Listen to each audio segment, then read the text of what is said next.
हो सकता है। हो गया कंक्लूड करिए। हो गया कंक्लूड हो गया। उस तरह करेगा बात करने दीजिए ओके सर, मुझे कंक्लूड करने दीजिए। गांधी जी सर मुझे कंक्लूड करने दीजिए। हो गया आपका समय, हो गया आपका। आपकी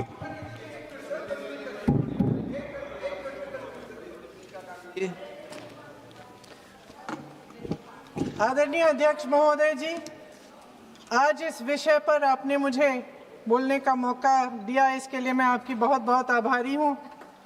ये वो विषय है जो देश की हर महिला के दिल के का ही विषय है, इसलिए आज इस पे बोलने का मौका मिले, इसके लिए मैं आपकी फिर से आभारी हूँ। इस विषय का एक छोटा सा बैकग्राउंड बताना चाहती हूँ, क्योंकि प्रधानमंत्री महोदय जी ने अपने भाषण में काफ़ी जिक्र किए कि किसने रोका, कैसे रोका, 30 सालों से कैसे ये निर्णय रोका गया। तो इसका बैकग्राउंड ये है, मेरे सत्ता पक्ष के साथियों को शायद ये बात पसंद नहीं आएगी, लेकिन इसका ऐतिहासिक बैकग्राउंड ये है कि इसकी शुरुआत भी नेहरू नाम के एक व्यक्ति ने ही किया। लेकिन घबराइए नहीं, ये वो नेहरू नहीं है जिनसे आप इतना कतराते हैं। ये उनके पिताजी मोतीलाल नेहरू जी ने एक रिपोर्ट तैयार की थी 1928 में, और उस प्रतिवेदन को उन्होंने कांग्रेस पार्टी की कार्य समिति को दिया था। वो एक समिति के अध्यक्ष थे, उसमें उन्होंने 19 मूल अधिकारों की सूची बनाई थी। 1931 में सरदार पटेल जी की अध्यक्षता में कांग्रेस अधिवेशन हुआ था कराची में।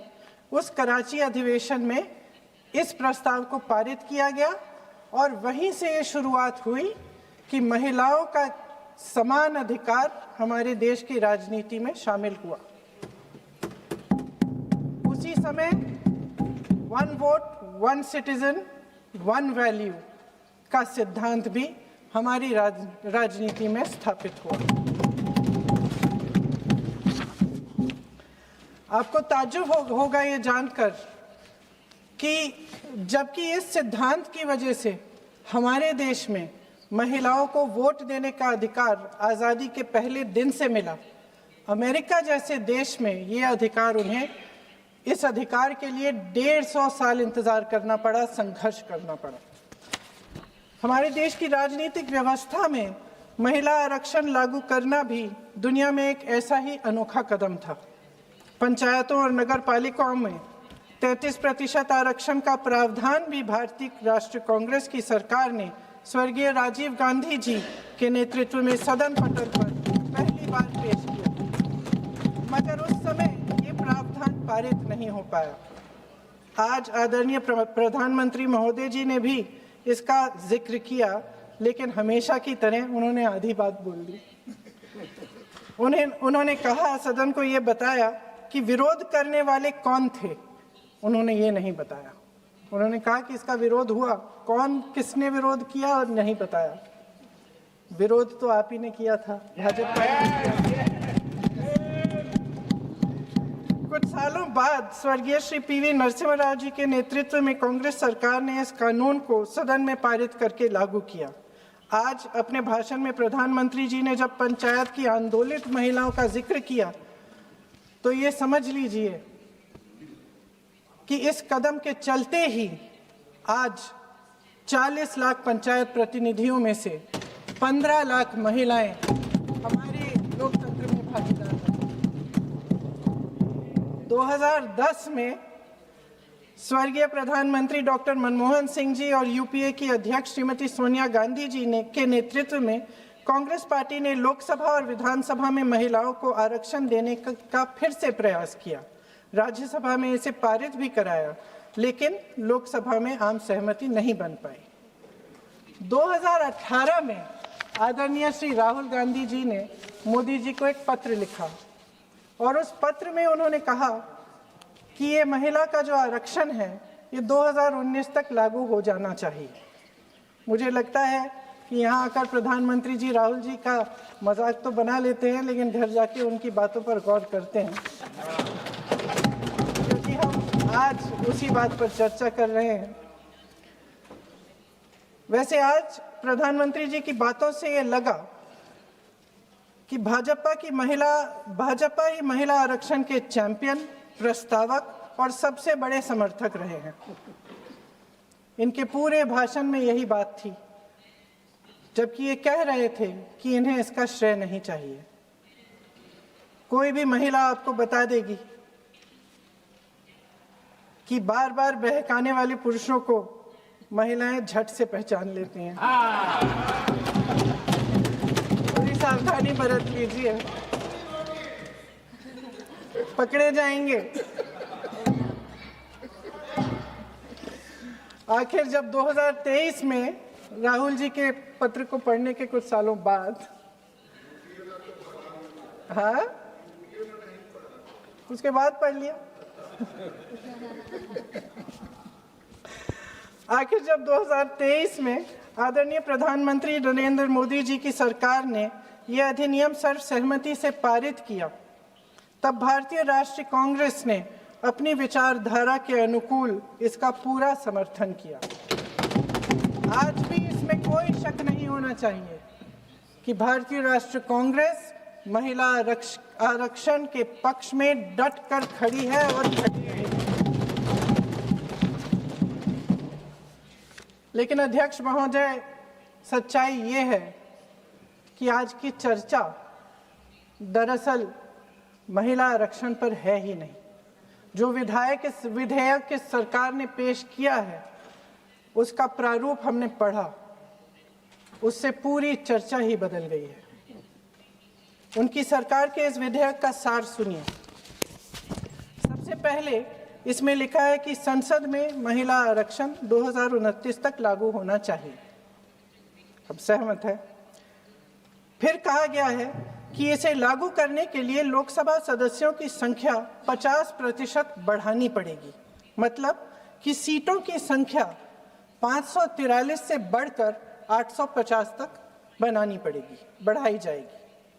और इन सीटों को बढ़ाने के लिए एक परिसीमन आयोग बनाया जाएगा, जो 2011 की जनगणना को आधार बनाकर ये कार्य करेगा। ऊपर से इसमें कोई आपत्तिजनक बात नहीं लगती, मगर इसे गहराई से समझा जाए तो इसका असली मकसद उभरता है। वह राजनीति की बू जिसका जिक्र प्रधानमंत्री महोदय ने किया, वह राजनीति की बू इसमें पूरी तरह से घुली हुई है। दरअसल इसी सरकार ने महिला आरक्षण का जो विधेयक सर्वसहमति से 2023 में पारित कराया था, उसमें दो चीजें थी जो इस विधेयक में नहीं है। उसमें लिखा था कि इसे लागू करने से पहले नई जनगणना और परिसीमन कराई जाएगी। अब अचानक क्या हो गया? मन बदल गया। वही सरकार पुराने आंकड़ों के आधार पर क्यों आगे बढ़ना चाह रही है और इतनी जल्दबाजी क्यों? अध्यक्ष महोदय, ये हमारे देश की सच्चाई है कि प्रतिनिधित्व का सवाल जनसंख्या के सवाल से जुड़ा हुआ है। जब तक जातीय जनगणना नहीं होती, सभी वर्गों को उचित प्रतिनिधित्व नहीं मिल सकता। यह अनिवार्य है। ये सरकार 2011 की जनगणना पर आगे बढ़ना इसलिए चाहती है क्योंकि इस जनगणना में ओबीसी वर्ग की संख्या ही नहीं है।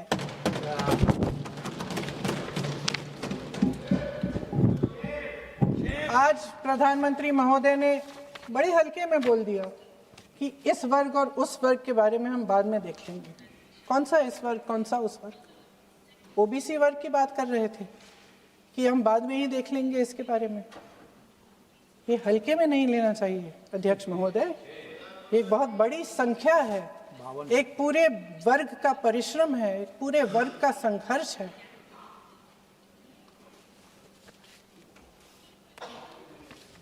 इसे टेक्निकल मुद्दा बता के उन्होंने अपना पल्ला झाड़ दिया।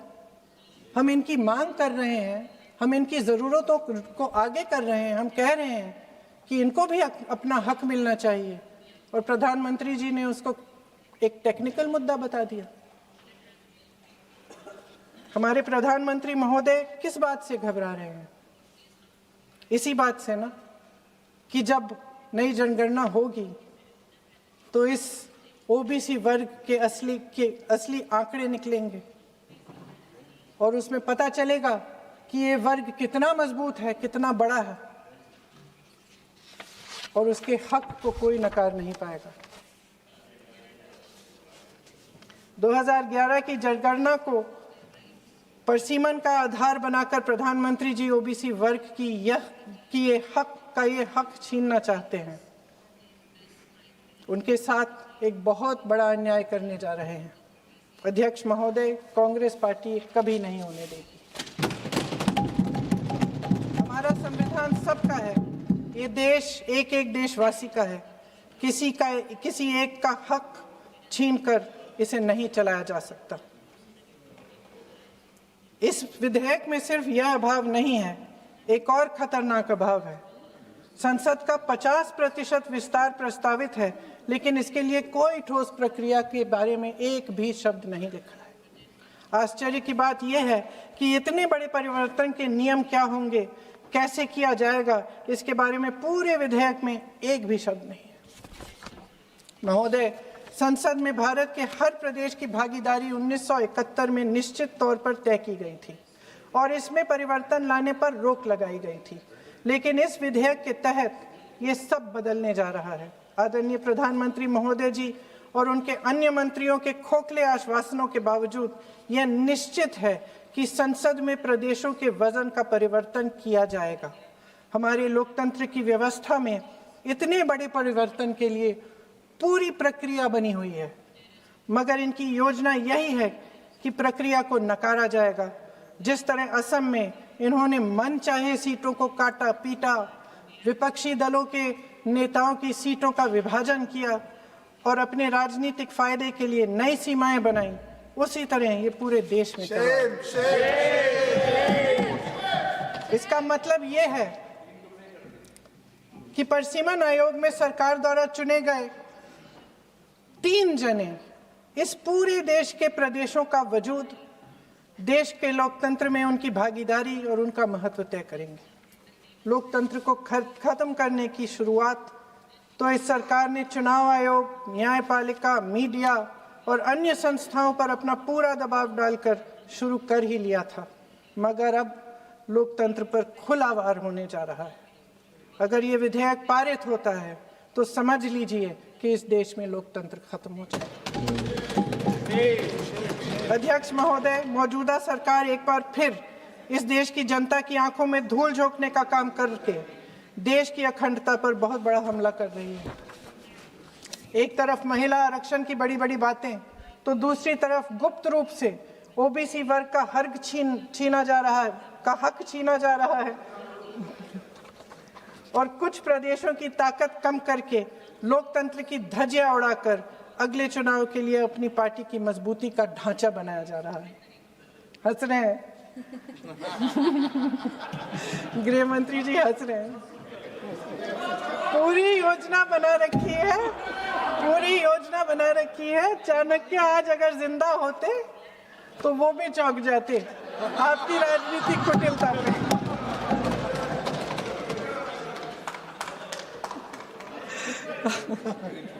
इन्होंने पूरी योजना बना रखी है। हंस रहे हैं, सहमत है मेरी बातों से।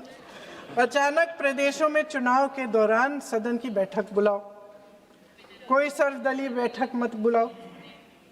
विधेयक का प्रारूप सिर्फ एक दिन पहले सार्वजनिक कर लो ताकि विपक्ष को कोई मौका न मिले कि इस पे चर्चा कर ठीक ढंग से हो। मीडिया और पब्लिक में पहले से ही चर्चा शुरू कर लो कि मोदी जी एक बहुत बड़ा कदम उठाने वाले हैं महिलाओं के उत्थान के लिए। ये विपक्षी दल के जो नेता हैं कुछ समझते नहीं हैं, राष्ट्र के हित में कुछ करते नहीं हैं, विरोध करेंगे। बेचारे मोदी जी इतना बड़ा कदम उठाने वाले हैं, सबको इनका साथ देना चाहिए राजनीति से ऊपर उठकर, और ये कर करके विपक्ष को धर्म संकट में डाल दो। एक तरफ महिला आरक्षण और दूसरी तरफ आपको काट पीट करने की, पूरे ढांचे को बदलने की स्वतंत्रता, ओबीसी वर्ग को नकारने की स्वतंत्रता। अध्यक्ष महोदय, राजनीति में कुटिल होना अपनी जगह है, शायद हमें और थोड़ा होना भी चाहिए इस तरफ वालों को, लेकिन सत्ता बनाए रखने की महत्वाकांक्षाओं को परे करके देश के हित के लिए सही निर्णय लेना अलग है। शायद हम आदरणीय प्रधानमंत्री महोदय जी से आज ये उम्मीद नहीं रख सकते, क्योंकि वह समस्याओं से घिरे हुए हैं, उन पर अंतर्राष्ट्रीय दबाव बहुत है। महिला आरक्षण जैसे ऐतिहासिक कदम को उन्होंने सत्ता को बनाए रखने का एक कमजोर बहाना बना दिया है। जाति जनगणना को नकारते हुए एक ऐसी संसद बनाना चाहते हैं जिसमें सिर्फ अभिव्यक्ति और चर्चा का ही अभाव नहीं होगा, बल्कि पिछड़े वर्गों और प्रदेशों की समानता का भी अभाव होगा। हमारी मातृभूमि की अखंडता का आधार है 1 सिटीजन 1 वोट 1 वैल्यू। अलग अलग राज्यों का दर्जा बगैर किसी संवैधानिक प्रक्रिया के तय करना इस अखंडता पर वार है। इससे हम कैसे सहमत हो सकते हैं? अध्यक्ष महोदय, इन्हीं 543 लोकसभा क्षेत्रों में से महिलाओं को 33% आरक्षण क्यों नहीं दिया जाता? अगर पद खोने का डर नहीं है तो कुछ लोग अपना पद खोलें।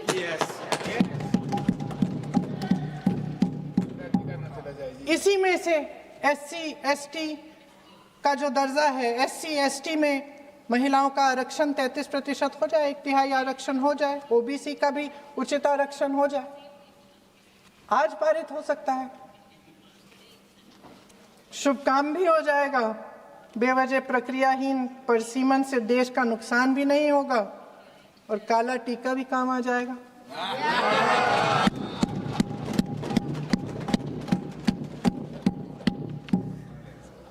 सदन की सर्वसहमति से देश के इतिहास में एक महत्वपूर्ण कदम उठाने पर आदरणीय प्रधानमंत्री महोदय जी का नाम भी लोकतंत्र का गौरवमय पन्नों में लिखा जाएगा। अध्यक्ष महोदय, आज मेरी बहुत सारी बहनें यहाँ बैठी हैं, सदन की चर्चा देख रही हैं। हम चाहे बड़े शहरों में रहती हों या छोटे कस्बों में, गांव में, चाहे पढ़ी लिखी हों, कभी भी सभागृह की गैलरी की चर्चा नहीं करते सदन में। फोटो दिखा रहे हो?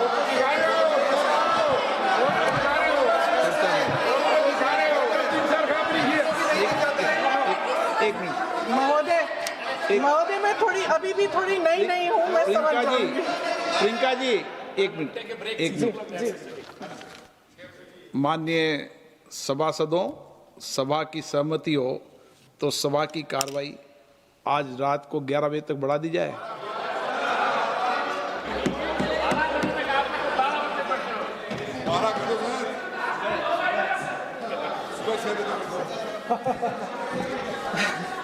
अध्यक्ष महोदय, हम चाहे बड़े शहरों में रहती हों या छोटे कस्बों और गांवों में, चाहे पढ़ी लिखी हों या हमने अवसरों की कमी का सामना किया हो, महिलाएं ही अपने समाज का बोझ अपनी दृढ़ता और मजबूत इच्छा शक्ति से अपने कंधों पर उठाती हैं। हम ही वह अथक कर्म शक्ति हैं जो हमारे राष्ट्र को आगे बढ़ाती हैं। दर्द और तकलीफें सहने की हमारी क्षमता असीम है, लेकिन अध्यक्ष महोदय, आज इस संसद में खड़े हुए मैं खास तौर से अपने पुरुष साथियों को याद दिलाना चाहती हूँ कि इस देश की महिलाएं निडरता पूर्वक जीवन के कठिन से कठिन परिस्थितियों में अपने हक के लिए लड़ना भी जानती हैं। और अंधकार से भरी रात में उठकर एक नई सुबह का दावा करना जानती हैं। इस देश की महिलाएं वे जबरदस्त सामूहिक शक्ति हैं जो इस देश के भविष्य को आकार दे रही हैं। इसलिए अध्यक्ष महोदय, आपके द्वारा मैं आदरणीय प्रधानमंत्री महोदय जी को ये कहना चाहती हूँ कि अगर वे इस ऐतिहासिक कदम को ईमानदारी से उठा रहे होते तो पूरा संसद इनके साथ एकजुट होकर इसे पारित करता। लेकिन देश की महिलाओं के नाम पर इस देश के बुनियादी ढांचे, इसकी अखंडता के साथ खिलवाड़ करने की कोशिश ने इस विधेयक का मकसद ही बदल डाला है। हमारी संसद को कमज़ोर करके अपनी सत्ता को कायम रखने की एक खोखली कोशिश साबित हुई है। आदरणीय प्रधानमंत्री महोदय जी, इस देश की महिलाओं का वाकई आप सम्मान करते तो उनका राजनीतिक इस्तेमाल न करते। ये आपकी हस्ती, आपके पद, उसकी गरिमा और आपके दायित्व के प्रतिकूल है। आपने ही कहा था कि भारत की हर नारी का ये हक है, उसका अधिकार है, किसी की मेहरबानी नहीं। आज नहीं तो कल उसे ये हक मिलेगा और इस हक को वे पूरी जिम्मेदारी से देश की अखंडता और एकता को बचाने के लिए इस्तेमाल करेगी। हम आपके इन तीनों विधेयकों का सख्त विरोध करते हैं, लेकिन अभी भी आप एक ऐसा निर्णय ले सकते हैं जो सर्वसहमति से इस सदन में पारित हो जाएगा और हमारे देश की हर नारी को अपनी असली शक्ति को धारण करने का मौका मिलेगा। मैं आपके द्वारा प्रधानमंत्री जी से अपील करती हूं कि मन बनाएं, साहस करें, सही निर्णय ले लें। हम सब उनके साथ खड़े रहेंगे। धन्यवाद। माननीय गृह मंत्री जी। अपने 11 बजे तक के लिए अभी एक्सटेंशन का हाउस का सेंस लिया है, तो इतना मेहनत से देश का महिलाओं को सशक्तिकरण देने के लिए, उनको जगह देने के लिए बहस कर रहे हैं, तो खाना का भी व्यवस्था कर देता हूँ, सबका भोजन। माननीय गृह मंत्री जी।